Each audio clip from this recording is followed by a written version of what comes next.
Welcome to HomeKit 5 Podcast. I'm Josh. I'm Brayden.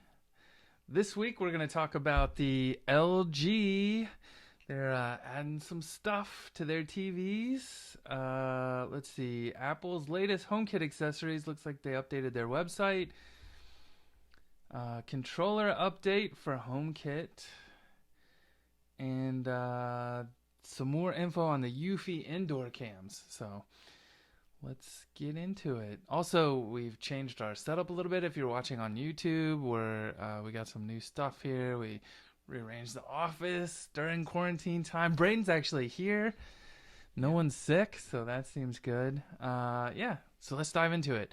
LG just announced that they are going to add AirPlay 2 support to their 2018 line of TVs. So I'm pretty excited about that. We have an 2018 LG, I think it's C8 upstairs that we watch on. So I think getting AirPlay 2 support is great. I'm not super dying for it or anything because we already have an Apple TV hooked up to that thing. But the other interesting thing is they're going to add HomeKit support, so you'll be able to control turning the TV off and on, which will be nice because I can ditch the plug-in that we're using in Homebridge to kind of control the TV, which is nice because, again, my Homebridge crashed the other day and I can't control any of those accessories and I got to figure out why.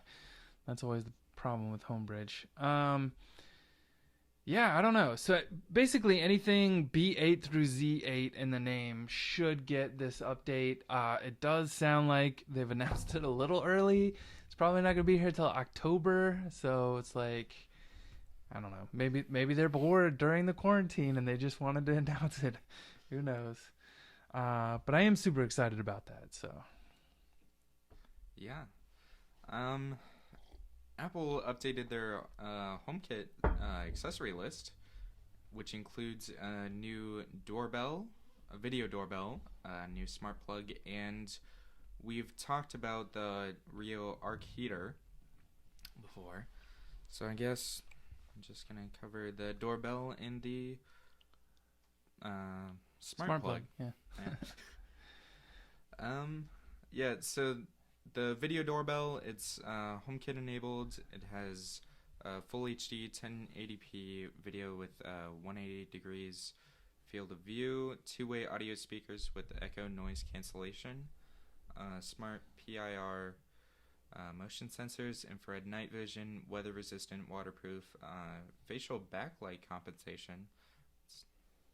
I wonder how they do that. Yeah. That's interesting. Yeah. It's currently listed for $199 directly from the company. Does this require a hub? Not a hub. I just wonder if it requires the doorbell power line or if it's battery powered. It doesn't say, I don't think. Fresnel lens? I've never even heard of Fresnel. Fresnel? I don't know how you say that.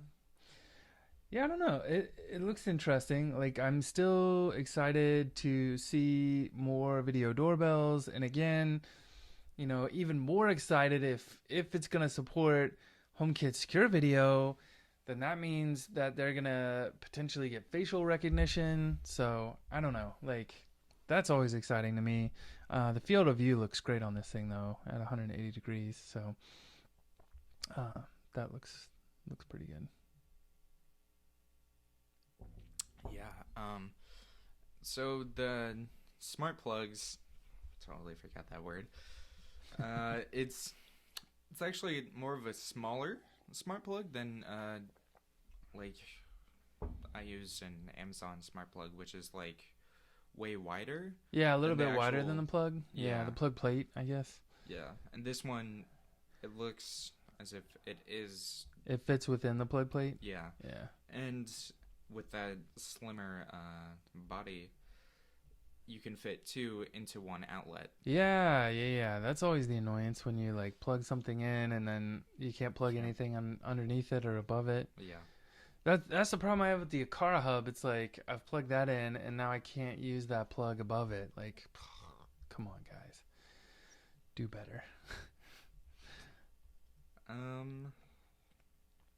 Oh, you can actually do 2 mini smart plugs. They said it should fit into the same kind of outlet, Mm-hmm. double gang outlet there.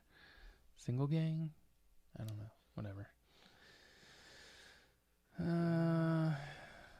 Pretty standard. Looks like it goes up to 1800 watts. Works with all the systems: Amazon, Google, Apple HomeKit. Line Clova. I've never heard of that. No hub required. What is it? Line Clova. Where I don't know where you. It says it works with it. Oh yeah, yeah. I've never seen that either. Interesting. Yeah, so you can also set schedules and an auto off timer work routine. Mm.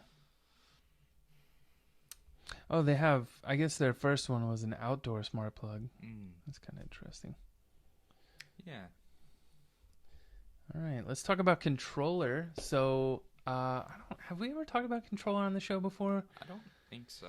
I have it installed, but I haven't actually used it yet. But one of the reasons I installed it was actually for the capabilities of being able to back up your entire HomeKit setup. So, like, you should be able to theoretically just back it up, and then let's say something goes wrong, or like you have to wipe out your HomeKit for some reason, you can then use controller to just restore everything, and it puts like all the devices back into your HomeKit essentially.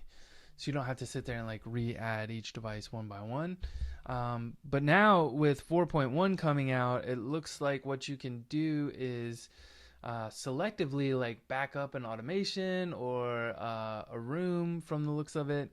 And then like once you do that, you can then just restore part of it if you want. And then the other thing that they've done is you can look and see what the differences are between your system and the last time you backed up. I think it'll just tell you like, hey, your system has changed since you last ran a backup. So you would know that you need to run a new backup. And it looks like you'll be able to, I don't know if this existed before, but you will be able to either back up on the device or to the iCloud. So that's kind of exciting, especially, I mean, I don't know. I'm pretty bullish on iCloud now, especially since 13.4 came out. Mm-hmm. We have a shared folder we use for working now. We're excited to see how that goes today. All right. Eufy Security Indoor Cam. Some more details have come out about it. So there's 2 different models. One is a more, I'd say, Star Wars droid shaped. Yeah. Which can actually pan and tilt. Yeah. And then there's the more square shaped static one. Yeah. And so the pan and tilt, that one's a 2K camera. The static one, 1920 by 1080. 1080p, yeah. Mm-hmm. Yeah, they both have 140 degrees field of view. Pretty much everything looks the same. I do kind of wonder, so the pan and tilt also says it has RTSP, yeah, I said that right, support, so you can like stream it to your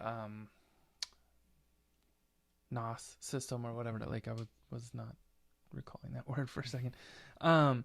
You can stream it to your network attached storage if you want to. So I don't know. This is interesting. They both have night vision, so they're almost identical, except one can move around and has 2K, and the other one doesn't move and is 1080p. So interesting stuff. I wonder if they both have like motion detection. Both cameras will have human, face, and animal detection modes. Oh, audio detection. That's interesting. Oh, yeah. So when a sound is detected in your home, it'll kick on. And it looks like it doesn't require the home base. Yeah. So that'll be kind of interesting to see too, because like right now we have the 2 security cameras on the outside of the house, and you can only look at one at any given time. So the question is, will I be able to look at like one of those and the other one at the same time? This one of these new ones. So I could definitely see stashing one of these in the garage, especially with the audio detection. Yeah. Kind of like that. And then if we can get a motion detection in there, because we do have those. We still haven't put the video up, but we did the Bluetooth smart bulbs in there. So it would be nice to be able to like turn those off automatically based on like no detected movement, essentially after 5 minutes or something. So kind of exciting. Yeah. It doesn't say. It has neither been confirmed nor denied about HomeKit secure video.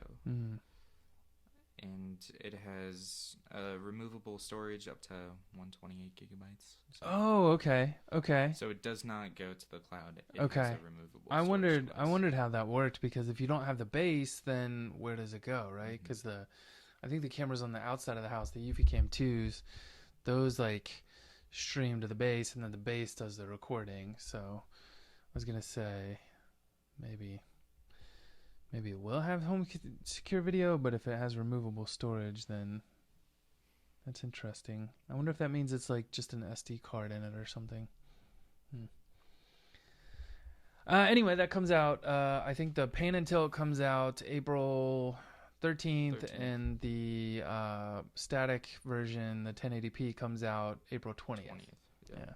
So exciting stuff. Yeah, if you're watching on YouTube, I want to say thank you. Let us know what you think about the new setup. We're not fully there yet. We've got a new Focusrite Scarlett that's coming. Honestly, we can't get this thing to work with the iPad, so we've still got that hooked up to the iMac. But the Scarlett 2i2 should work with the iPad, and we'll be able to we've got new boom arms coming, and we've got a new mic for Brayden with a shock mount. So we'll have fully boom armed on this thing going on.